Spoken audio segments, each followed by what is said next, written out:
A taxa de mortes violentas nas primeiras comunidades agrícolas, que dominaram o cobre, era de 20 a 30% maior do que a de seus ancestrais caçadores-coletores. É como se a invenção dos antibióticos tivesse levado a um aumento de epidemias. Estamos acostumados a pensar que a tecnologia é segurança e que o progresso é um bem.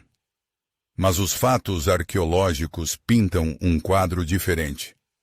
O primeiro metal tornou-se um catalisador para guerras e criou armas de uma eficácia sem precedentes. Ele não protegeu as pessoas, mas as ensinou a se matarem em escala industrial. Isso nos leva à questão principal de toda esta investigação. Como um material que deveria construir acabou gerando uma era de desigualdade total? E se toda a história do desenvolvimento tecnológico for, na verdade, a história do aprimoramento da nossa capacidade de destruição? Para responder a isso, precisamos desvendar dois mistérios amaldiçoados do mundo antigo. À primeira vista, eles não estão conectados, mas é neles que residem as chaves para o segredo principal. O primeiro é: como os primeiros ferreiros que dominaram a complexa magia de transformar pedra em metal, podiam ser uma casta de pessoas fisicamente debilitadas. Seu próprio ofício os matava lentamente. Os vapores de arsênico que inalavam causavam neuropatia, resultando em uma marcha característica, batida, devido à perda de sensibilidade nos pés. A resposta para este enigma espera por você na terceira sessão. E o segundo: por que civilizações inteiras que não conheciam o metal construíram cidades enormes sem sinais de guerra, enquanto os primeiros a possuir o bronze deixaram para trás principalmente armas e fortalezas? Revelaremos este mistério na quarta e quinta sessões. Ao final desta investigação, você não terá apenas um conjunto de fatos. Você terá um arsenal de 6 chaves que explicam a maldição do primeiro metal. Este arsenal lhe dará uma compreensão dos mecanismos ocultos da história.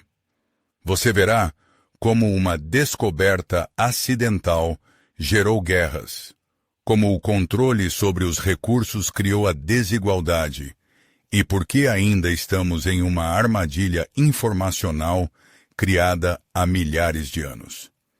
Isso mudará sua visão sobre o próprio termo progresso e mostrará como os padrões antigos operam no mundo da tecnologia moderna. Em poucos minutos, você receberá a primeira chave deste arsenal, que mudará para sempre sua percepção sobre as dádivas dos deuses. Aqui está a primeira chave do nosso arsenal: a descoberta acidental. Para entender como ela funciona, responda a uma pergunta simples: por que os primeiros humanos adoravam um metal que era absolutamente inútil? O sílex e o osso forneciam alimento e proteção. O cobre macio não servia para nada. Um paradoxo? Apenas à primeira vista. O cobre nativo e o ferro meteórico eram milagres não criados pelo homem. Não podiam ser fabricados. Apenas encontrados. Isso os tornou dádivas dos deuses. Parece simples, mas a realidade era mais complexa. Essas descobertas eram tão raras que se tornavam propriedade apenas de chefes e xamãs, transformando-se em símbolos absolutos de status. Essa sacralização pela elite criou uma demanda incrível. Funcionou como a criação do leito para um futuro rio. As pepitas eram apenas um riacho, mas abriram um profundo canal de valor na consciência humana, que mais tarde seria preenchido por uma correnteza avassaladora. Assim, foi acionado o mecanismo que transformaria a oração em tecnologia. Mas por que foi o cobre macio e não o sílex resistente que se tornou objeto de desejo? Suas propriedades únicas pareciam mágicas. Diferente da pedra, que só podia ser quebrada, o cobre podia ser curado e transformado. Ele era forjado, derretido e voltava a ser inteiro. No entanto, os achados arqueológicos revelam outra verdade. Seu valor não era prático, mas simbólico. Foi o primeiro material capaz de imitar o sol, o sangue, a eternidade. Não enferrujava como o ferro meteórico e brilhava. Os artefatos de cobre mais antigos, encontrados na Anatólia e datados do 8º milênio a.C., não são machados ou facas. São pequenas contas e amuletos. O metal entrou na cultura humana não como uma ferramenta, mas como uma ideologia. Mas como passar da simples admiração para a produção? A chave para isso estava em uma discreta pedra verde. Como eles descobriram que dentro da malaquita se escondia o metal? Uma teoria popular fala de um acaso. Uma mulher com contas de malaquita as deixou cair no fogo, e a pedra chorou cobre. A realidade, no entanto, era chocante. A temperatura de uma fogueira comum, cerca de 600 graus, é insuficiente para fundir cobre do minério. Para isso, é necessário quase o dobro, 1085 graus. A diferença é como comparar um forno quente com a boca de um vulcão. O processo exigia um forno especial e foles para injetar ar. Não foi um lampejo acidental de genialidade, mas o resultado de um trabalho longo e direcionado dos primeiros alquimistas. Eles já entendiam que algumas pedras podiam se transformar e buscavam uma maneira de controlar isso. Seu conhecimento se tornou o maior segredo, pois dava o poder de mudar o próprio mundo. Por que esse conhecimento permaneceu um segredo guardado a 7 chaves por tanto tempo? Sim, a tecnologia era complexa, exigia recursos raros e habilidades únicas. Mas não era só isso. O conhecimento era protegido porque, pela primeira vez na história, dava ao seu detentor um poder ilimitado. Permitia criar o que outros consideravam divino. O controle sobre a tecnologia tornou-se mais importante que o controle sobre as pessoas. O conhecimento da fundição transformou a humanidade de alguém que apenas encontra a chave em alguém que cria fechaduras e portas. Vimos como o metal percorreu o caminho de uma dádiva acidental dos céus a um objeto de desejo e conhecimento secreto. Mas a verdadeira maldição começou quando a magia do fogo transformou esse segredo em uma indústria. A humanidade aprendeu a criar metal, e a primeira coisa que criou em escala industrial foram ferramentas para matar. Isso nos leva de volta ao primeiro enigma: os magos mutilados. Como pessoas consideradas semideuses, eram, na verdade, aleijadas, envenenadas por seu próprio ofício? Aqui está o que é a segunda chave do nosso arsenal, a magia do fogo. Para obter um metal mais duro que o cobre, eles criaram a primeira liga artificial, o bronze arsenical. Foi um passo à frente, mas o preço foi terrível. Os vapores tóxicos de arsênico destruíam lentamente seu sistema nervoso, causando claudicação. Eles ganhavam poder sobre a matéria, mas perdiam o poder sobre seus próprios corpos. A famosa claudicação do deus ferreiro Hefesto, na mitologia grega, não é um detalhe aleatório. É um reflexo direto de uma lesão ocupacional real.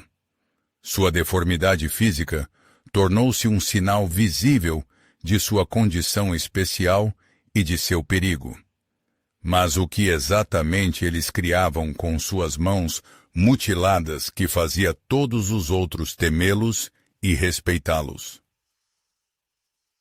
Por que os ferreiros em todo o mundo formavam castas fechadas, quase religiosas, vivendo isoladamente?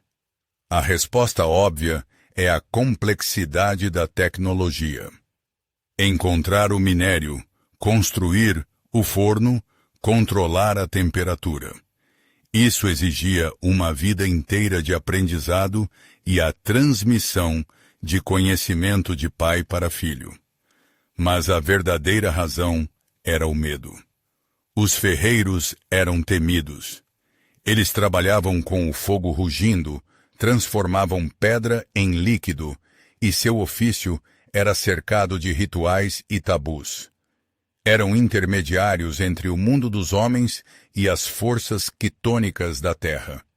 Em muitas culturas tradicionais, os ferreiros viviam nos arredores dos assentamentos. Eram proibidos de praticar a agricultura para que sua magia não prejudicasse as colheitas. Eram ao mesmo tempo necessários e perigosos, estranhos entre os seus. E esse medo era totalmente justificado quando sua tecnologia deu origem a algo que mudou as regras do jogo para sempre. Algo que transformou uma briga em um massacre. O verdadeiro avanço tecnológico não foi a descoberta do metal, mas a invenção da liga. O cobre puro é muito macio para armas eficazes. A verdadeira revolução foi o bronze, uma liga de cobre e estanho. Isso deu ao homem o primeiro material artificial superior aos seus análogos naturais. Mas aqui se escondia um problema de escala planetária.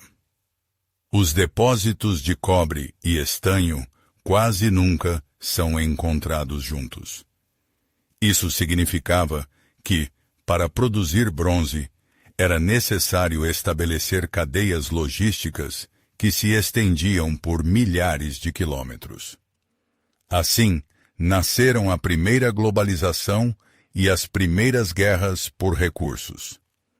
As rotas comerciais de estanho se estendiam por 4.000 quilômetros, desde as minas da Bretanha até as civilizações do Mediterrâneo. O controle sobre a tecnologia da liga tornou-se mais importante do que a posse da mina. Imagine que você criou algo que lhe dá uma vantagem absoluta. Você compartilharia esse conhecimento ou o usaria para obter poder? Agora, imagine por um segundo que você é a primeira pessoa a criar um bronze resistente. Você tem uma escolha. O que faria primeiro? Um arado para alimentar sua tribo ou uma espada para protegê-la? A lógica do arado é a da criação, do desenvolvimento, da luta contra a fome. É o caminho que nos parece correto. Mas a lógica da espada é a da segurança, do poder e da dominação. O arado alimenta hoje, mas a espada permite tomar a colheita alheia amanhã. Os povos antigos fizeram sua escolha, e a arqueologia não deixa dúvidas sobre qual foi. Eles não escolheram a criação, mas a destruição. E essa decisão forjou o mundo em que vivemos. A próxima sessão é sobre como isso aconteceu. Aqui está a terceira chave do nosso arsenal, o instrumento de poder. Por que, com o surgimento de armas eficazes, o nível de violência não diminuiu, mas disparou? A resposta óbvia é que uma espada de bronze é mais forte e afiada que um machado de pedra. Mas a realidade era bem diferente. Não se trata apenas de eficácia. A espada mudou a própria psicologia da guerra. Ela é criada exclusivamente para matar seres humanos. A guerra deixou de ser um confronto ritual para demonstração de força e se transformou em uma tecnologia de aniquilação. A paleopatologia confirma isso. Esqueletos da Idade do Bronze exibem, pela primeira vez, fraturas de defesa nos antebraços. Vestígios da proteção desesperada contra golpes de espada, que não existiam na Idade da Pedra. Um único artefato deu origem a uma nova casta de pessoas, cuja única profissão era a guerra. Como um único homem, com uma espada de bronze, pôde subjugar uma tribo inteira, que por séculos viveu segundo as leis de seus ancestrais. Ele se tornou invencível. Seu poder agora não se baseava na sabedoria, mas em uma força visível e inquestionável. Mas ele não podia lutar sozinho.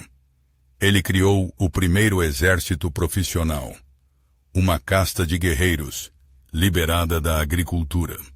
Eles se dedicavam apenas à guerra, recebendo em troca uma parte do butim.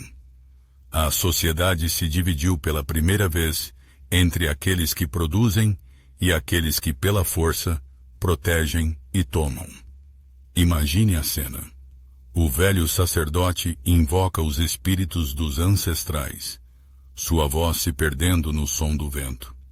Enquanto isso, o novo chefe passa silenciosamente o dedo pela lâmina de sua espada, e o reflexo do sol atinge os olhos dos anciãos. O poder tecnológico derrotou a autoridade espiritual. Assim foi iniciada a primeira corrida armamentista da história. Por que as guerras da Idade do Bronze se tornaram totais, em vez de se limitarem a conflitos locais? Porque, pela primeira vez, a guerra se tornou um negócio lucrativo. As armas de metal permitiam capturar eficientemente os recursos de outros, gado, grãos, escravos. Para a elite, a guerra se tornou a maneira mais rápida de enriquecer. Mas havia outra razão. Assim que uma tribo obtinha espadas de bronze, seus vizinhos se viam diante de uma escolha: criar armas semelhantes ou serem aniquilados. Isso deu início a um ciclo autossustentável de violência. A corrida armamentista funcionava como a respiração. Ao inspirar uma vantagem tecnológica, a tribo estava condenada a expirar a guerra para protegê-la. Esse ciclo não podia mais ser interrompido. Por trás de cada guerreiro havia todo um sistema econômico baseado em uma desigualdade nunca antes vista. Se o metal era tão importante para a guerra, quem, no final das contas, controlava o próprio metal? Parece que o poder estava nas mãos dos chefes e de seus guerreiros. Na realidade, a situação era diferente. Por trás dos guerreiros estavam aqueles que controlavam toda a cadeia de produção. Donos de minas, ferreiros, comerciantes que transportavam estanho e cobre. Nasceu um novo e invisível poder econômico. Duas forças: Vimos como a lâmina deu origem à guerra profissional. Mas por trás de cada guerreiro, com uma espada, havia um comerciante com uma caravana. Falamos daqueles que derramavam sangue. Agora, vamos falar daqueles que lucravam com esse sangue. Esta é a história do nascimento do dinheiro e do poder na quinta seção. Aqui está a quarta chave do nosso arsenal: a economia da desigualdade. O número é chocante. Mais de 90% de todos os artefatos de metal pré-históricos são armas e ornamentos, não arados e foices. É como se encontrássemos os restos de uma civilização onde 9 em cada 10 ferramentas fossem fuzis ou correntes de ouro. O metal era muito caro e raro para o agricultor comum. Tornou-se o primeiro capital da história. O quadro muda quando olhamos para os túmulos. As ricas tumbas da Idade do Bronze estão cheias de armas, joias e utensílios.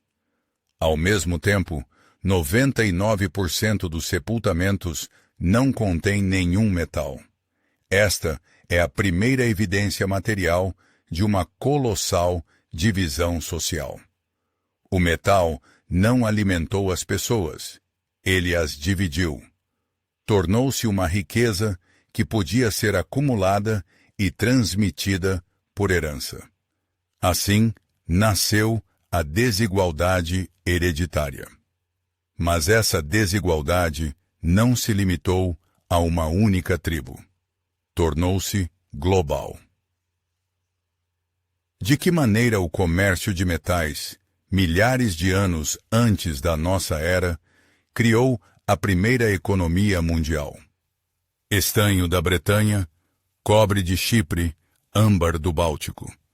Tudo isso convergia no Oriente Próximo, conectando comunidades anteriormente isoladas em uma vasta rede de intercâmbio. Mas não era um comércio pacífico. O controle sobre os depósitos e as rotas comerciais tornou-se uma questão de sobrevivência. Civilizações inteiras, como a minoica em Creta, pereceram ao perder o acesso ao fornecimento de metal. A análise química confirma isso. Uma espada encontrada na Grécia pode ter sido feita com estanho extraído a 3.500 quilômetros de distância na Inglaterra. O mundo, pela primeira vez, tornou-se verdadeiramente interconectado e vulnerável. Uma sensação familiar, não é? A dependência de recursos localizados a milhares de quilômetros de distância. Quem foram os primeiros oligarcas da história da humanidade? À primeira vista, foram os reis e chefes que possuíam exércitos.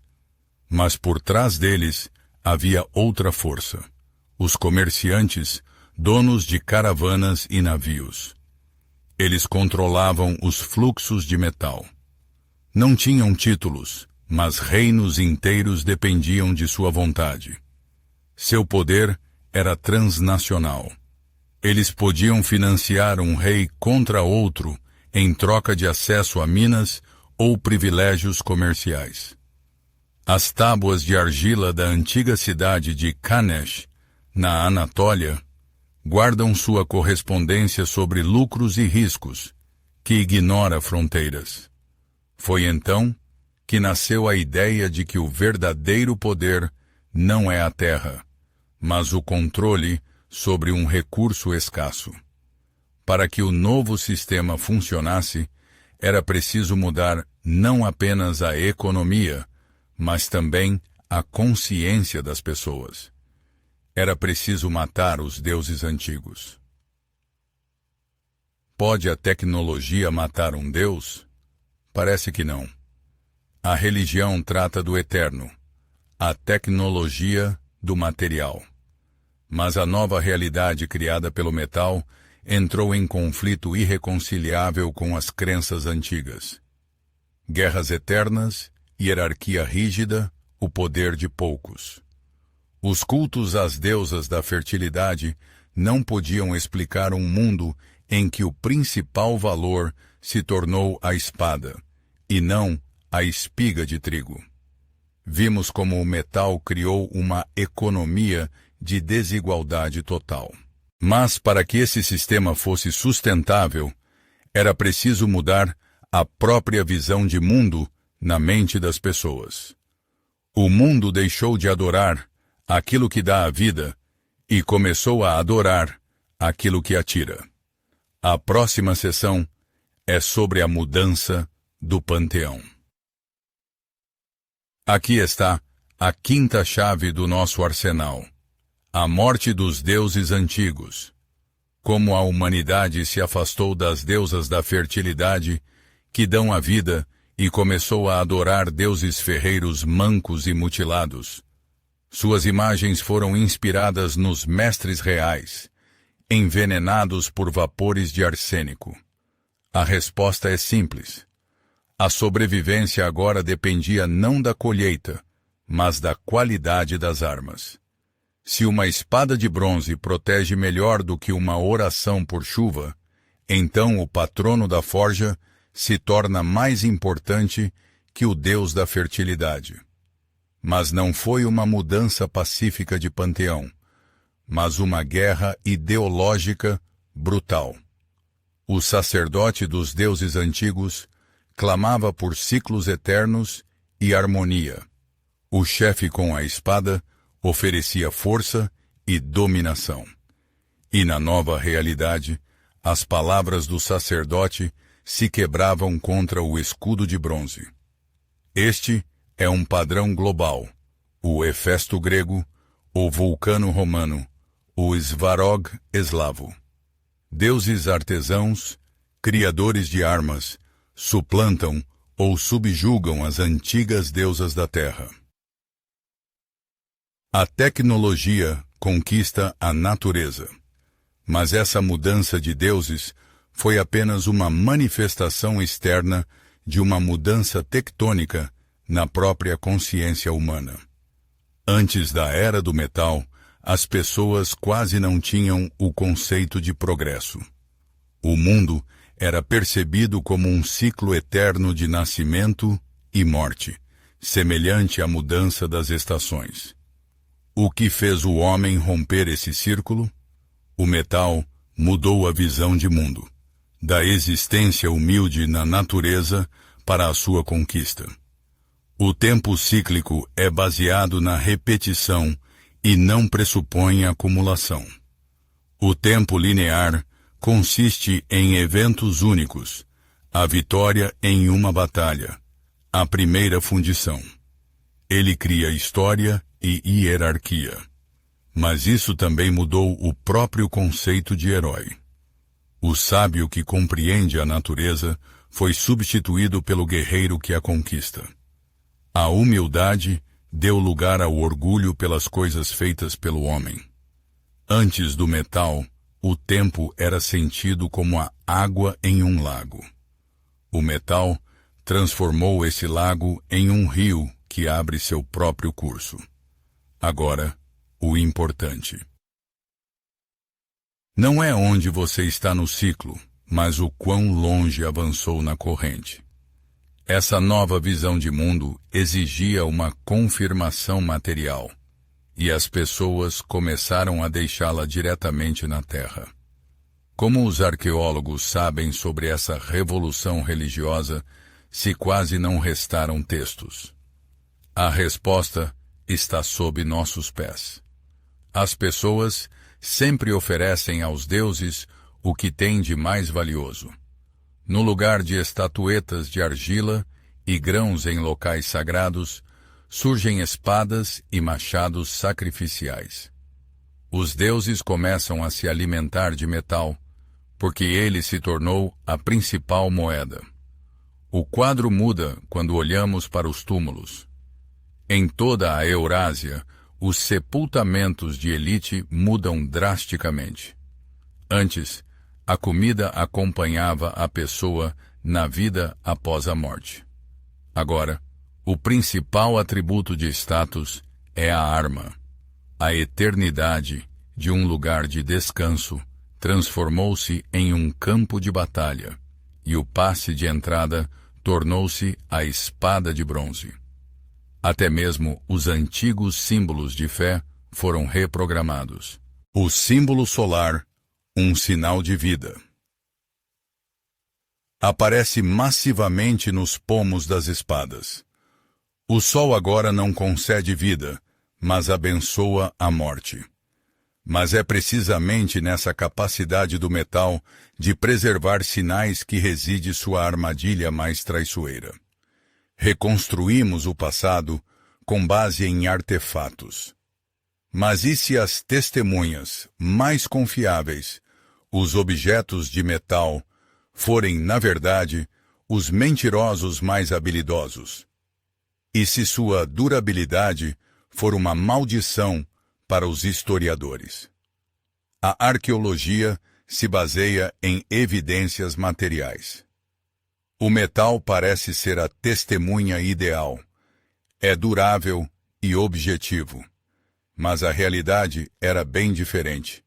A própria durabilidade do metal é a principal armadilha. Ele sobreviveu, enquanto 99% dos outros objetos, roupas, utensílios de madeira, cestos, se decompuseram sem deixar vestígios. Vemos apenas um fragmento minúsculo e não representativo do passado. Olhamos para a história através de um filtro de metal. E como o metal era o material do poder e da guerra, vemos apenas poder e guerra. Na próxima Ipala.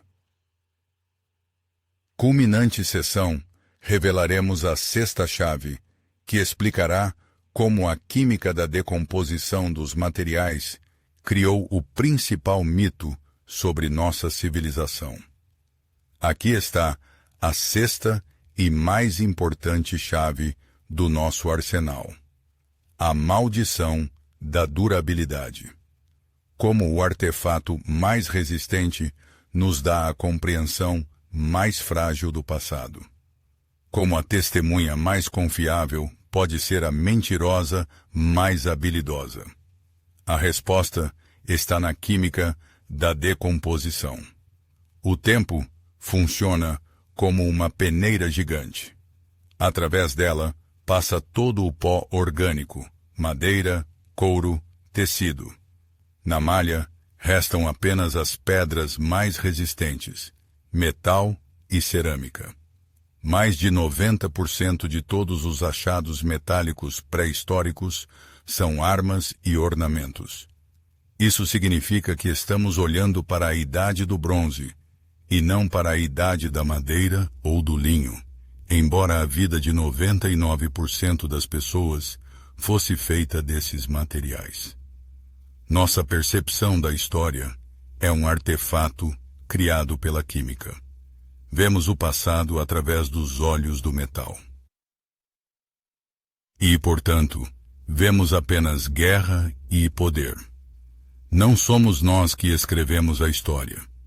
É a química da decomposição que a escreve para nós.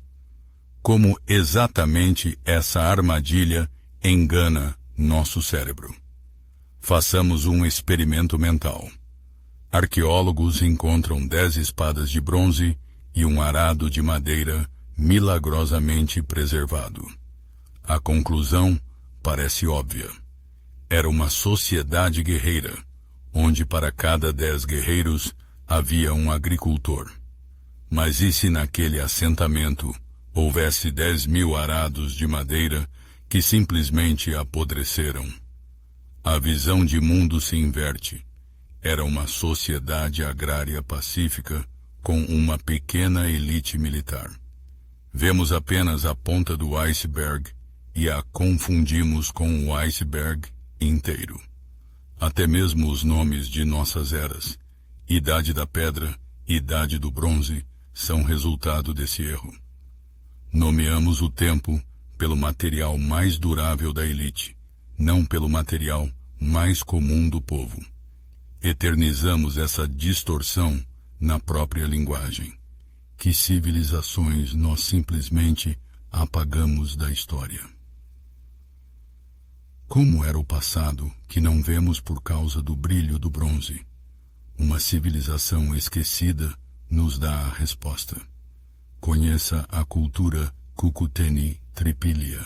4.000 anos antes da nossa era, quando as cidades estavam apenas surgindo na Mesopotâmia, no território da atual Ucrânia, existiam seus mega-assentamentos com áreas de até 450 hectares.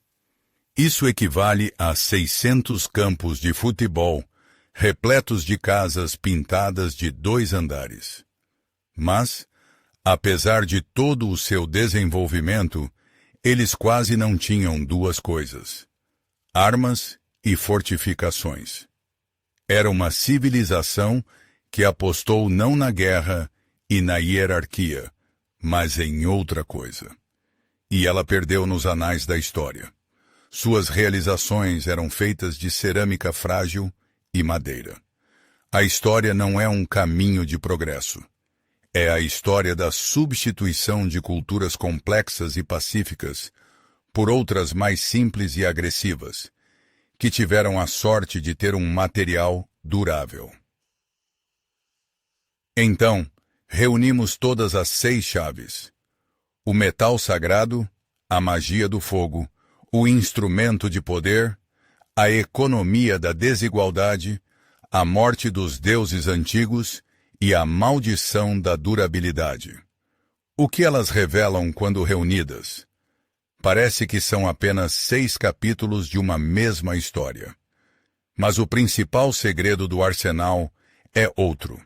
Não são 6 histórias separadas, mas um mecanismo único e contínuo. Uma peça de dominó inevitavelmente empurra a outra, desencadeando uma reação em cadeia que continua até hoje. Na sessão final, uniremos essa corrente. Veremos como a sacralização de uma pedra brilhante levou diretamente à distorção de nossos livros de história, e como esse antigo código do metal opera dentro de nossa civilização hoje. Tudo começou com a primeira chave, a descoberta acidental. O cobre nativo e o ferro meteórico não eram um material, mas um milagre. Sua sacralização criou um valor colossal e, consequentemente, uma enorme demanda por parte da elite. Foi essa fome ideológica, o desejo de possuir o divino em quantidades maiores do que se podia encontrar, que levou os primeiros alquimistas a experimentar com fogo e pedras. Assim foi acionada a segunda chave, a magia do fogo. A fundição não foi apenas uma descoberta técnica, mas uma resposta direta a uma demanda religiosa. Assim nasce a primeira lei do Código do Metal. A ideologia gera a tecnologia. A necessidade de controlar o sagrado levou à necessidade de controlar a própria matéria. Este primeiro passo desencadeou toda a reação em cadeia. A magia do fogo deu ao homem poder sobre a matéria, e esse poder imediatamente gerou o instrumento de poder, a terceira chave. A criação de armas resistentes foi a aplicação mais óbvia da nova tecnologia. Isso mudou a guerra, transformando-a em aniquilação total.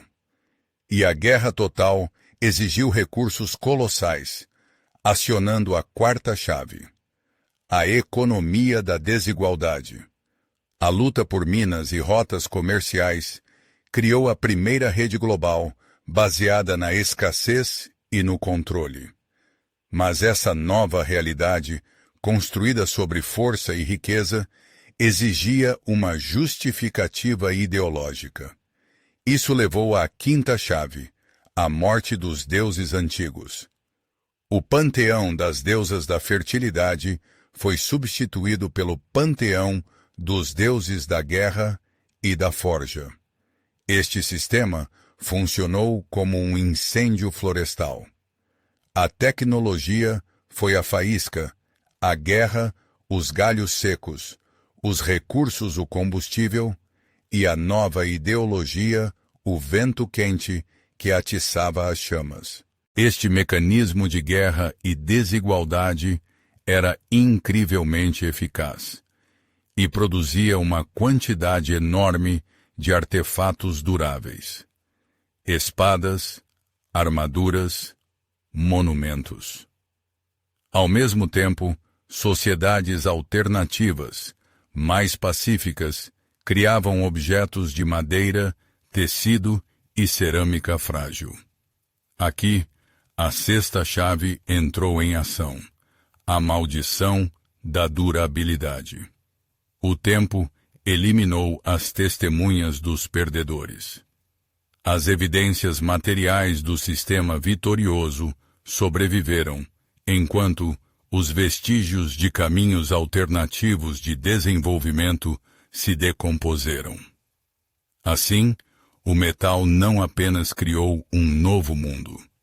Ele criou um registro material que nos convence de que apenas esse tipo de mundo era possível.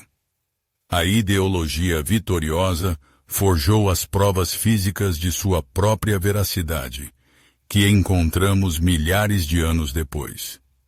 O código do metal garantiu sua imortalidade, reescrevendo a própria história à sua imagem. Então, vemos o mecanismo completo, da pedra sagrada ao livro de história distorcido. Mas o que isso significa para nós? Por um lado, foi o código do metal que nos deu tudo o que chamamos de civilização. Tecnologia, ciência, cidades e até a capacidade de voar para as estrelas surgiram daquele impulso inicial de controlar a matéria. Sem ele, talvez ainda vivêssemos em pequenas comunidades, completamente dependentes dos caprichos da natureza. Por outro lado, o mesmo código inscreveu para sempre em nossa civilização a tendência à guerra total, à desigualdade social e à exploração do planeta. O metal nos deu força, mas não nos deu sabedoria, e hoje estamos à beira de crises globais geradas por essa antiga lógica de dominação. Então, o que foi isso? Faça sua escolha. Escreva apenas uma palavra nos comentários: bênção ou maldição. Vamos ver qual veredito a inteligência coletiva dará.